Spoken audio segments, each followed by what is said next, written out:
Saludamos al candidato presidencial del Partido Libertario, Johannes Kaiser. Bienvenido a Universo al Día. ¿Cómo está? Muchísimas gracias, muy bien.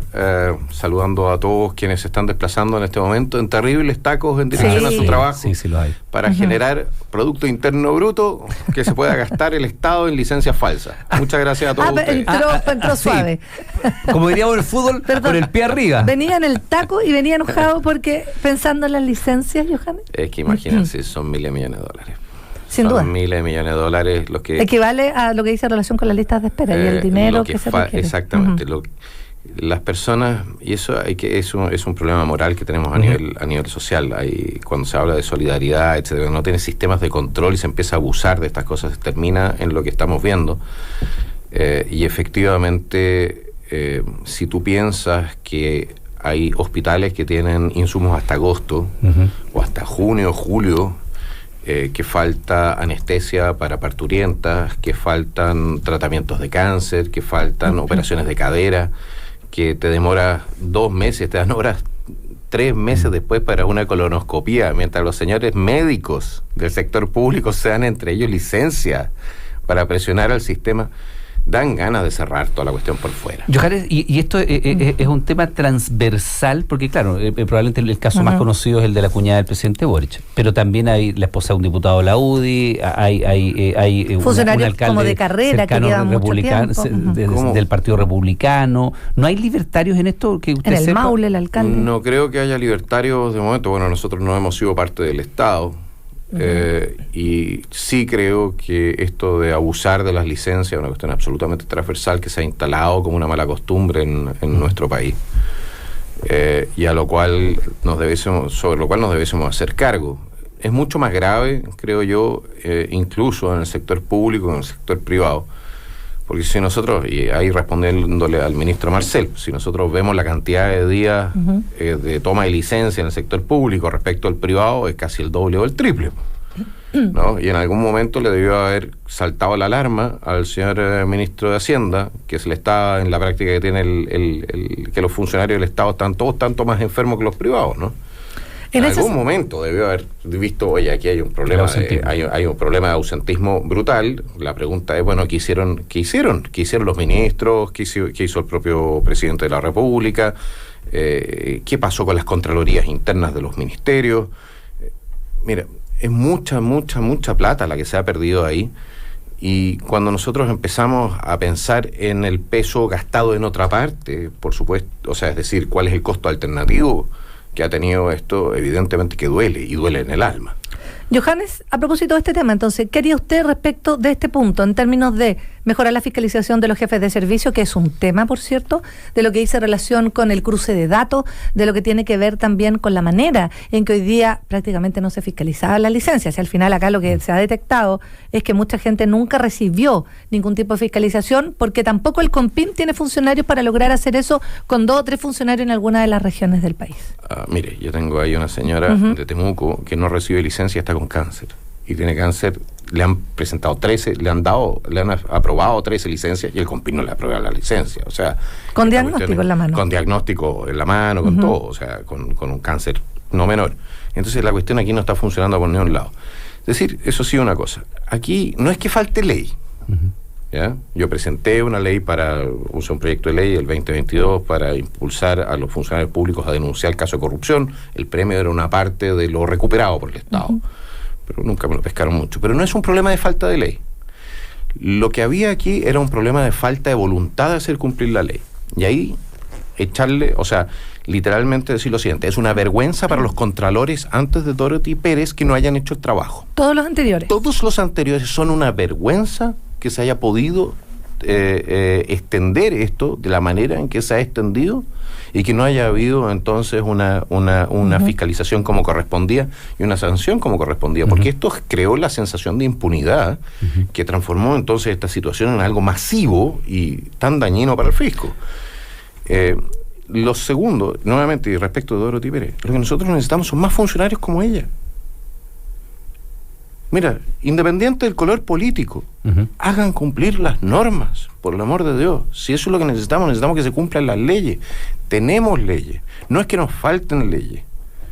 Lo que nos falta son funcionarios que estén dispuestos y que también puedan hacer cumplir la norma sin ser sancionados por intereses políticos, sin ser sancionados por intereses gremiales, que ahí empiezan a aparecer los sindicatos a proteger a su gente. No protejan delincuentes. Diputado, a propósito, ya que usted trae a colación en la figura de Dorothy Pérez, se conoció hace un par de jornadas este nuevo informe de Contraloría que apunta esta vez a los gobiernos regionales, 6 gobiernos regionales de distintos colores políticos, hay que decirlo, hay gobernadores porque son del periodo anterior, el periodo justo de reelección, de derecha y del oficialismo, que aparecen con gastos primeros que no han sido rendidos adecuadamente, y en algunos casos son miles de millones de pesos que no han sido rendidos, y otros que, según la Contraloría, incluyen falta administrativa porque se habrían utilizado un recurso de carácter electoral. Por ejemplo, Orrego y estos famosos coaching ontológicos en época de campaña político, que le explicaba el contexto y todo lo demás. ¿Qué mirada tiene usted sobre estos gastos que utilizan los gobiernos regionales? Dos miradas, o sea, dos ejes en esto. Uno, que efectivamente esto es un problema transversal, la desmoralización, digámoslo así, de la política en materia de lo que es el uso de recursos públicos es un problema serio. Segundo, los gobiernos regionales son un injerto de mono con alambre de púa. ¿Injerto de mono con alambre de púa? ¿Por qué? Porque no somos una república federal nosotros. ¿De acuerdo? Lo que se ha creado es una figura que dispone de plata, pero no dispone, por ejemplo, de equipos técnicos para invertirla, cuya estructura de fiscalización interna es, no vamos a decir deficiente, es prácticamente inexistente. En la práctica, los gobernadores regionales son el viejito pascuero de los partidos políticos. ¿Volvería atrás con los intendentes? ¿Eliminaría la figura? Absolutamente. Yo creo que hay que eliminar los gobernadores regionales. Yo creo que hay que eliminar porque lo que estás haciendo es fraccionar también la inversión. Es decir, para hacer proyectos de mayor calado, con mayor profundidad y con mayor impacto social, tú requieres la acumulación del capital y los equipos técnicos que se requieren para hacer los estudios correspondientes. Si tú tienes fraccionado la plata para inversiones, evidentemente que las inversiones que vas a hacer son muy pequeñas, y por eso los gobernadores se la pasan repartiendo ya sea cancha de fútbol o pelotas de fútbol, pero al final no hay, por ejemplo, un diseño hasta el momento de lo que podría ser un metro en Concepción. Ya, o sea, usted revertiría la decisión de crear los gobiernos regionales. Y le pregunto en reversiones, ¿usted revertiría, por ejemplo, el acuerdo Soquimich-Codelco? Que es la noticia que presentábamos antes. Lo primero nosotros lo hemos planteado, tenemos que hacer una auditoría de ese acuerdo. ¿Por qué? Porque tenemos que, una auditoría independiente en primer lugar, ¿ya? Porque tenemos que dejar establecido si efectivamente hubo un daño al fisco o no. Porque antes de hacer cualquier cosa, a mí no me interesa si esto no es Pinochet. Su tema no es con Ponce Lerú. Esto no es Pinochetlandia, ¿ok? O sea, que Pinochet para arriba, Pinochet para abajo. Pero usted sabe cuál es el origen de Soquimich y todo lo que dice relación con la familia Pinochet, ¿sí? Todo lo que usted quiera, pero en ese momento no se explotaba litio, se explotaba salitre, que era algo que nadie quería. O sea, ese es otro punto. A mí lo que me interesa en este momento es si el negocio que se está haciendo es beneficioso para el fisco o no. Y por eso tendríamos que hacer una auditoría. Y en el caso de que haya un daño para el fisco, reversemos el negocio. O sea, usted como libertario estaría hipotéticamente predispuesto, estaría hipotéticamente dispuesto a quitarle parte del negocio del litio a quien fuera cuñado Pinochet, para entender. En el caso de que el contrato se haya hecho con lesión enorme para el fisco, evidentemente, eso es una pero no por un demostrativa. Argumento político en función del origen de la comilla. A ver, que yo sepa, en Chile, si usted no está condenado a pena aflictiva, o sea, no existe algo así como los intocables en la India en nuestro país. ¿Y el financiamiento irregular de la política? Porque son dos pecados que se le cuestiona a Julio Ponce Lerú y Soquimich. Qué interesante. Todo el caso SQM, con Pablo Longueira a la cabeza, y muchas figuras internacionales. Y nacionales. Y nacionales también, perdón. Y lo que dice relación con el origen de la manera en que lo obtiene la empresa. Perfecto. El origen ya se lo planteé. En su momento Soquimich no valía nada porque el salitre no valía nada. O sea, a nadie le interesaba esa cuestión. Después aparece el negocio del litio. Ese es un punto. Ya. Pero el segundo punto es el siguiente. A ver, a Ponce Lerú lo cuelgan por haber financiado la política, pero a los que él financió, hoy día algunos son candidatos incluso a la presidencia. ¿Está hablando de Carolina Toá? Bueno, ¿de quién más? Entonces, y no solamente ella. Ella ha dicho que ese tema está aclarado, que no la investigaron y que no, para poner el argumento también sobre la mesa. Si no la investigaron, novedad. No fue parte de la formalización. Media novedad que no hayan investigado, pues, si en este país, me van a disculpar, con mucho respeto, o no, con muy poco respeto por las instituciones, porque se lo han gastado, ¿ya? Pero aquí se condena por razones políticas, se deja correr por razones políticas.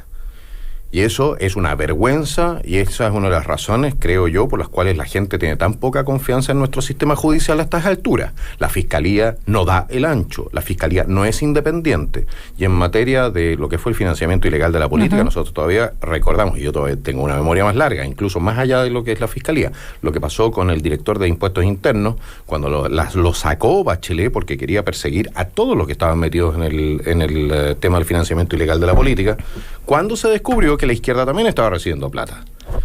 Entonces, aquí lo que usted necesita es un apretón generalizado.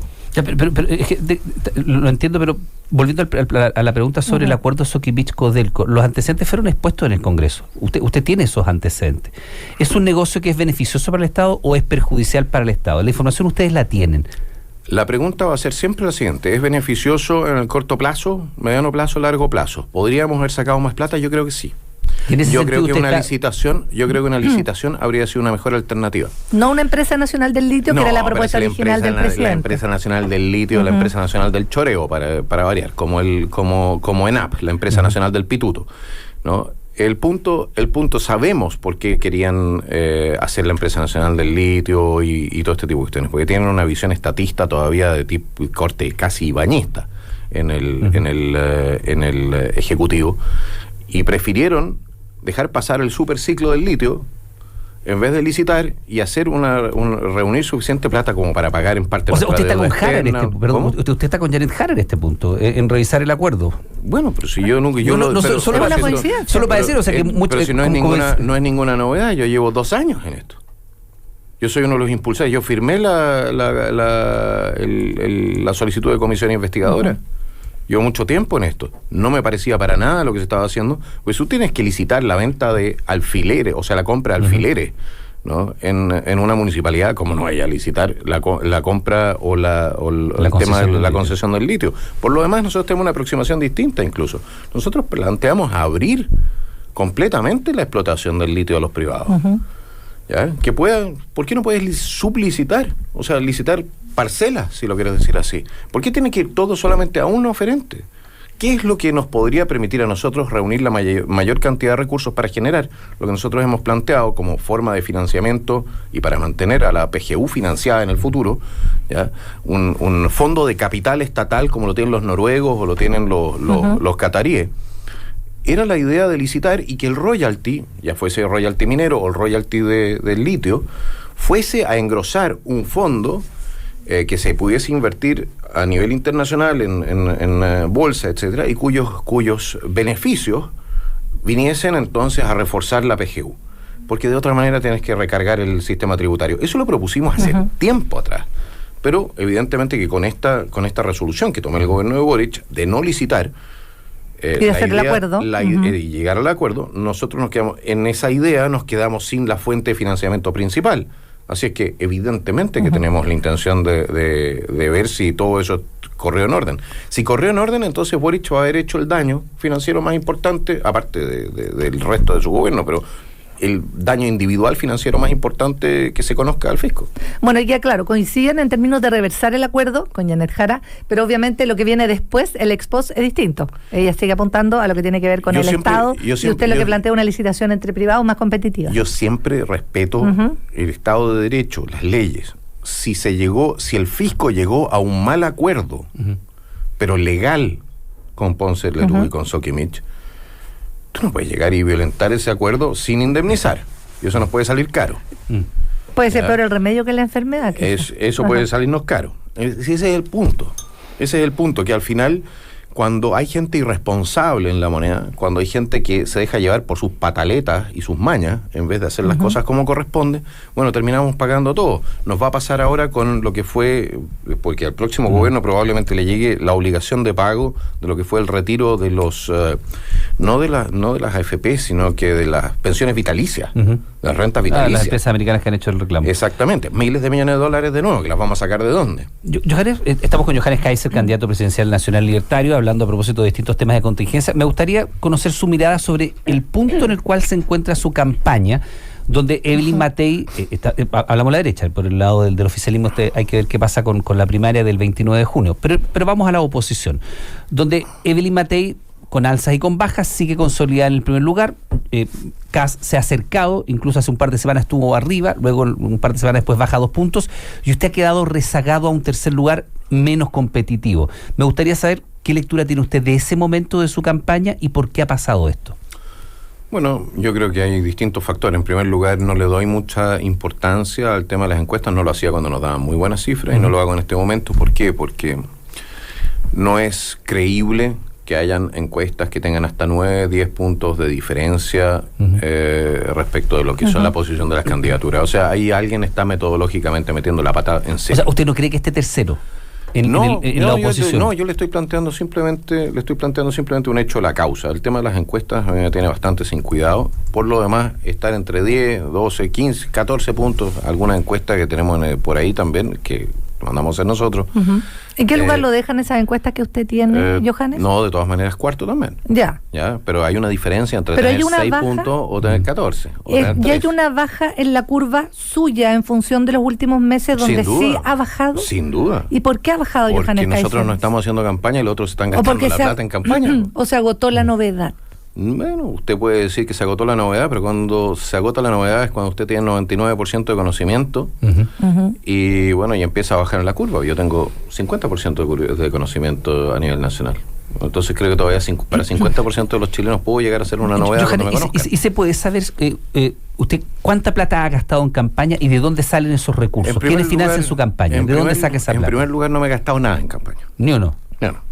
O sea, ¿ha gastado 0 pesos? No, he gastado lo que me he gastado en ir a regiones, pero en la conformación del partido. Ya. Y eso sale de mi propio bolsillo. Y lo que nos gastamos para conformar el partido. O sea, disculpe, ¿alguna estrategia digital o redes o algo? ¿Eso no hay gasto allí? O sea, 0 pesos. 0 pesos. No, hasta el momento no hemos hecho ninguna inversión. ¿Y quiénes financia su campaña? Bueno, como verá, nadie. Pero, o sea, no está el partido. Bueno, el partido se ha gastado 9 millones y medio, 10 millones de pesos hasta el momento en lo que ha sido su conformación. Es decir, nosotros no estamos gastando plata del partido en campaña porque tampoco tiene plata el partido. Somos el segundo partido más grande de Chile, pero seguimos siendo el partido del conde Javier Humberto, no tenemos dónde caernos muertos.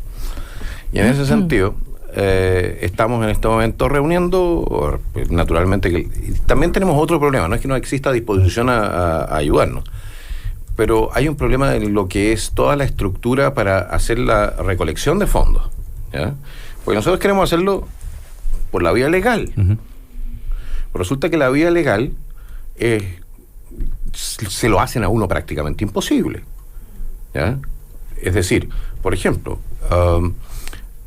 para la candidatura tú puedes recolectar recursos recién cuando te inscribes la candidatura. Sí, claro. De hecho, ahora Evelyn Matei creo que encontró un camino para hacerlo de otra manera, que es inscribir una precandidatura. Una precandidatura, exacto. Pero nosotros hasta el momento no podíamos recolectar nada por ese ítem. Nada. Para el partido sí, pero para el partido resulta que el Banco de Estado se demoró una eternidad en poder desplazarlo, y el CERVEL, cuando tú recibes pequeños depósitos, te genera un problema serio, porque todo aporte tiene que estar identificada la fuente. ¿Ya? Pero cuando te hacen un depósito de 3 lucas o 5 lucas en una caja vecina, ¿cómo identificas el aportante? Entonces, estábamos viendo cómo lo hacemos para no caer en falta frente al CERVEL. Pues nos recibiríamos aportes donde nosotros no podemos identificar el aportante.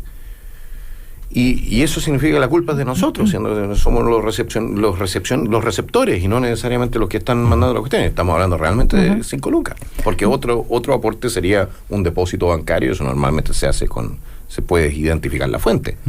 En la arena política, Johannes, estamos con Johannes Kaiser, candidato presidencial del Partido Nacional Libertario, que tuvo elecciones hace unas 2-3 semanas atrás.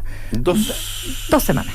2 semanas. Donde participaron 6.502 adherentes, que corresponden al 14% de participación. Usted recién decía, somos el segundo partido más grande, pero fue mala la participación en estas elecciones que lo ratificaron a usted a la cabeza del partido. Eso es correcto. Pero ¿cómo se hace cargo también de no convocar a los propios y pensar en convocar en una elección presidencial?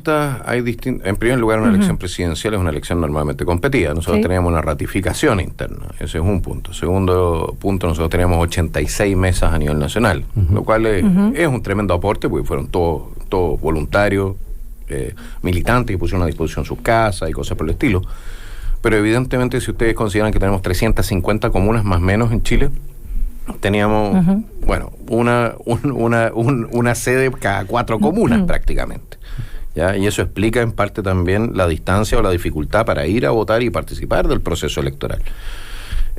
Y en tercer lugar, por supuesto, es ratificatorio, teníamos dificultad para hacer esto, tenía que ser presencial, cosa que el CERVEL no había exigido de los partidos en bastante tiempo, ¿ya? Que la votación fuese presencial, y eso tuvo un impacto, y creo que también la comunicación hacia la propia base respecto de cómo pero hay una autocrítica ahí en términos de la gestión suya o el liderazgo, la convocatoria. No sé si la convocatoria quizás pudo haber sido mejor, pudimos haber informado mejor, pero la verdad es que nadie estaba obligado a lo imposible, y levantarse un día domingo para viajar 40 o 50 kilómetros para ir a un local de votación.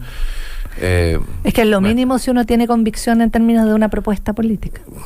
Pero cuando usted tiene una convicción respecto a una propuesta política que corre riesgo, no una que necesita solamente una ratificación. Es que lo que usted nos dice da cuenta de un camino que es bien cuesta arriba, y se lo pregunto porque declaraciones de usted de hace no mucho tiempo decían que si no lograba un cierto umbral se iba a bajar, y si logra movilizar 6.000 personas a nivel nacional, si no ha logrado 6.500. ya, perdón, 6.502 no le vamos a quitar esos 500, ya 6.502 es lo que logra movilizar a nivel nacional. Si uno piensa el desafío que implica ser gobierno, que este gobierno lo ha manifestado por la dificultad de tener 3.500, 4.000 personas de primer nivel para llegar a administrar el Estado, y usted mueve para votar 6.502 personas, no logra levantar plata para campaña, no logran hacerse primarias en el sector, uno dice, bueno...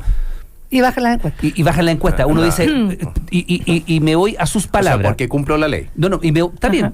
O sea, porque cumplo la ley. Es la realidad política de su... La realidad política que tenemos en este momento es porque nosotros tratamos de cumplir la ley y no corrompernos en el proceso. Perfecto, pero es lo mínimo que uno esperaría que un candidato cumpla la ley. Pero nos parece que no se está esperando el resto de los candidatos. Ya, pero déjeme preguntarle, terminar la pregunta, citando sus propias palabras, ¿hoy día su campaña es viable o no es viable? Absolutamente viable. ¿Por qué? Cuéntame. Porque usted está entrando, en primer lugar, la primera vuelta es en noviembre. Estamos a 6 meses. ¿De acuerdo? Todo esto aquí son combates preliminares, si lo quiere decir así. Y estamos entrando a una primera vuelta con una base de entre 10 y 14%. ¿Qué me va a decir que no es viable? Absolutamente es que viable. Lo muestran en 6 puntos, no en 14. CADEM. Ya. CADEM. Ya. ¿Johannes? CADEM, que por lo demás me van a disculpar, pero CADEM tiene que explicar una cantidad de encuestas para atrás. O sea, CADEM lo perjudica a usted. A mí me perjudica. Voluntariamente. No lo sé. ¿Duda de o los simplemente resultados? son malos, haciendo encuestas y haciendo preguntas. Johannes, con respecto a la gobernabilidad que tiene que plantear un proyecto político como usted, que primero, ¿va a llegar a primera vuelta sí o sí? ¿O hay algo que pueda eventualmente pasar y endosar a Evelyn Matei o José Antonio Cast? Los votos en primer lugar no son endosables. ¿De acuerdo? El voto es del ciudadano, no del político. Es una falta de respeto cuando uno anda endosando votos que no son de uno. En todas las campañas. Sí, pero es porque los políticos en Chile le tienen poco respeto a su gente y a la gente que los apoya. Así que yo no puedo hablar de un endoso de votos. Yo podría hablar de un respaldo propio, personal. Perfecto. ¿Ya? Pero no, así como vamos, y por lo demás, porque no voy a tolerar que una oferta que se hizo de buena fe en un momento haya sido utilizada de mala fe en contra de nosotros. ¿Cuál? La de que nosotros estaríamos dispuestos en algún momento, si es que no teníamos suficiente respaldo, a bajar la candidatura. ¿En favor de? De hecho, en favor de la persona que tuviese entonces un respaldo mayor. ¿Por qué? Porque eso se utilizó para colocar en la palestra o colocar digámoslo así, en la opinión pública la idea de que nosotros nos íbamos a bajar y que con eso efectivamente nuestra candidatura era inviable y que no había para qué respaldarla. Y eso sí nos hizo daño. Mucho más daño que la plata que se están gastando otras candidaturas ahora ya en redes sociales, en campaña, etcétera, más allá de que todavía no estemos en periodo electoral, y eso sería interesante que el CERVEL lo chequeara. Mucho más daño que eso ha sido ese relato. Y es, bueno, yo encuentro que ha sido bastante, bueno, es política, así que hay que ir a llorar a la FIFA. Uno abrió la ventana, pero es una lástima que no se pueda trabajar de manera correcta, sin que a uno, incluso la buena fe, se utilice en contra. Eso ¿Mantiene la palabra que va sí o sí a primera vuelta? Voy. Porque nosotros hablábamos con Guillermo Ramírez, presidente de la UDI, y él decía, yo creo en la palabra, porque hoy día el principal temor que hay en Chile Vamos es que usted se baje en favor de Kast. Está bien, entonces no pueden hacer llegar también recursos para la campaña, ¿qué les parece? No, pero lo importante es su promesa. ¿Va a primera vuelta sí o sí? Se la vamos a cobrar de aquí a noviembre. Yo ya dije que iba a primera vuelta. Ya, y en ese escenario, pensando en la gobernabilidad que tiene que dar un proyecto nuevo como el suyo, ¿me podría describir cuál sería su equipo político? ¿Incluiría a José Antonio Kast, a Evelyn Matei, quizás, a figuras del oficialismo? Mire, yo no soy ¿cómo se dice? No soy un utopista. Yo tengo absolutamente claro que en algún momento, si llegamos al gobierno, vamos a necesitar el respaldo del resto de las fuerzas políticas. ¿Ya? Pero no olvidar una cosa, el Partido Nacional Libertario es el Partido Nacional Libertario, no es parte de la UDI o del Partido Republicano, porque tiene sus propias aproximaciones políticas. Es decir, nosotros somos bastante más duros en materia de lo que es la reducción del tamaño del Estado. Somos bastante más duros en lo que va a ser el ahorro necesario, que consideramos necesario para echar a andar una reforma tributaria de rebaja de impuestos. Y ahí veremos quién está dispuesto a acompañarnos en ese camino.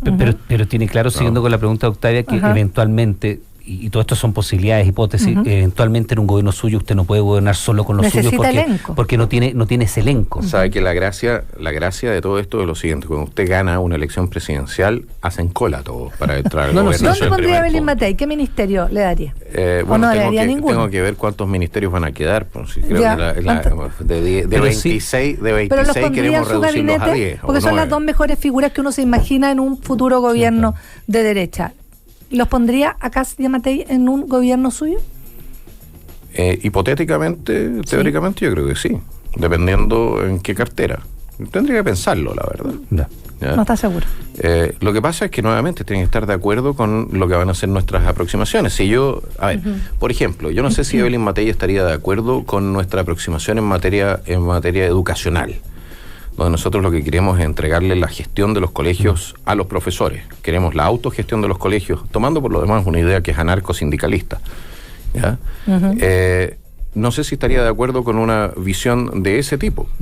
Pues tendría que conversarse. Bueno, el tema del aborto, ya ha dicho que defendería el 3 causales. ¿Te acuerdas tú? Usted ha dicho que lo y usted lo quiere reversar. No, yo dije que habían 2 causales que no estaban en discusión y que en la tercera causal yo tenía un problema ético importante. Que es la causal de violación. Que es la causal de violación, y que si se iba a mantener si es que se mantenía esa causal, que por lo demás es algo que determina el Congreso, no yo, ya, que sí había que hacerle una reforma, y la reforma era la siguiente: que existiese la obligación de denuncia. No puede ser que se realice una aunque sea menor de edad.